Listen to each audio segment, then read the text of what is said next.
സത്യത്തിൻ്റെയും ധർമ്മത്തിൻ്റെയും പാതയിൽ മാർഗദീപമായി വിളങ്ങുന്ന രണ്ട് മഹത് ഗ്രന്ഥങ്ങളാണ് രാമായണവും മഹാഭാരതവും. ഇതിനാണ് കൂടുതൽ മഹത്വം എന്ന് ചോദിച്ചാൽ ഉത്തരം പറയാൻ പ്രയാസമായിരിക്കും. ഗാംഭീര്യം കൊണ്ടും അറിവിൻ്റെ വലിപ്പം കൊണ്ടും മഹാഭാരതം മുന്നിട്ട് നിൽക്കുന്നു.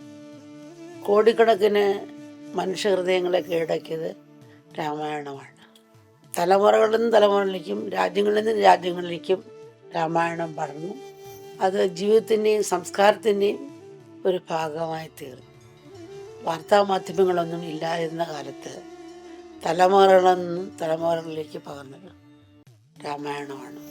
പല രാജ്യത്തിൻ്റെയും വരപ്പുകളും പുരാതന വസ്തുക്കൾ കണ്ടെടുത്താൽ അതിൻ്റെ ശില്പങ്ങളും ഭാവങ്ങളും പലയിടത്തും കാണാറുണ്ട്.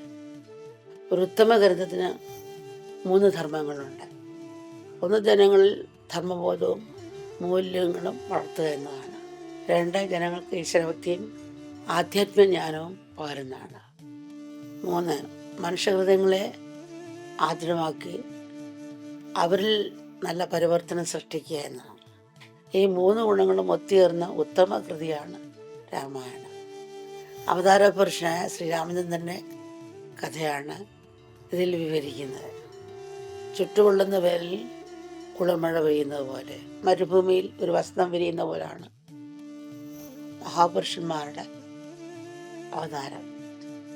ധർമ്മതത്വങ്ങൾ പുസ്തകങ്ങളിൽ മാത്രം ഇരിക്കുമ്പോൾ അത് ജനങ്ങളിൽ അത്ര കണ്ട് പരിവർത്തനം സൃഷ്ടിക്കാറില്ല. എന്നാൽ ഒരു മഹാത്മാവ് സ്വന്തം ജീവിതത്തിലൂടെ ജീവിച്ച് കാണിക്കുമ്പോൾ അത് സമൂഹത്തിലാകെ വലിയ ചലനം സൃഷ്ടിക്കും. ആ ചരിതം തലമുറകളിൽ തലമുറയിലേക്ക് വരുന്നു മനുഷ്യ സംസ്കാരത്തെ ഉദ്ധരിക്കുന്നു. അത്ര ഒരു ചരിതമാണ് രാമൻ്റെ. നമുക്ക് മാതൃകയാക്കാൻ യോഗ്യരായ തിളക്കമാർന്ന എത്രയോ കഥാപാത്രങ്ങളാണ് രാമായണത്തിൽ ഉള്ളത്. അതുപോലെ ഞങ്ങളെപ്പോലെ ആകരുത് എന്ന് പഠിപ്പിക്കുന്ന അധമ കഥാപാത്രങ്ങളും അതിലുണ്ട്. തെറ്റും ശരിയും രണ്ടും തിരിച്ചറിയേണ്ടത് നമുക്ക് ആവശ്യമാണ്.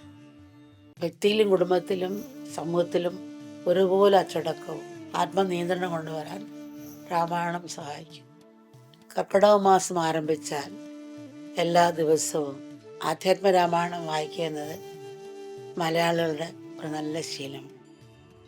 ഈ ശീലം നമുക്ക് നഷ്ടപ്പെടാതിരിക്കട്ടെ.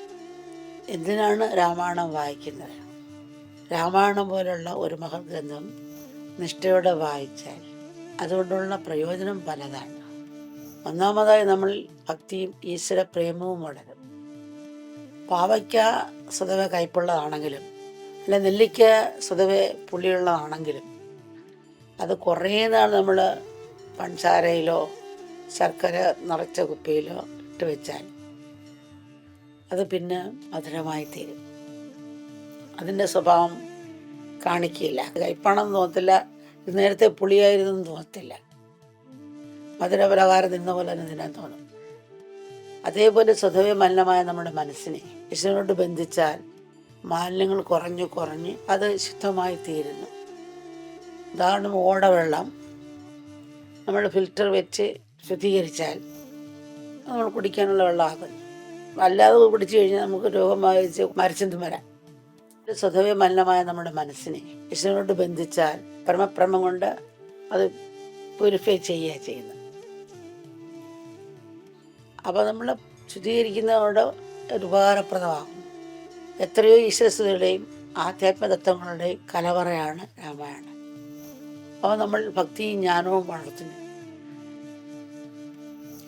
പക്ഷേ ഇപ്പോൾ ഒരു അച്ഛനമ്മമാർ വായിച്ചുകൊണ്ട് അപ്പൂപ്പന്മാർ വായിച്ചുകൊണ്ട് മക്കൾ വായിക്കുന്നു, ഒരു ആചാരം പോലെ മാത്രം പോകുന്നതായിട്ട് പലയിടത്തും കാണുന്നത്.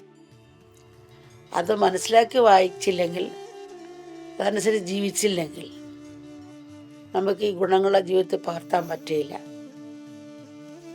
എന്നുള്ളതാണ് തത്വം. അപ്പോൾ ആഴത്തിൽ കൂടെ മനസ്സിലാക്കിയാലേ നമ്മുടെ പ്രവൃത്തിയിൽ വൃത്തി കൊണ്ടുവരുള്ളൂ.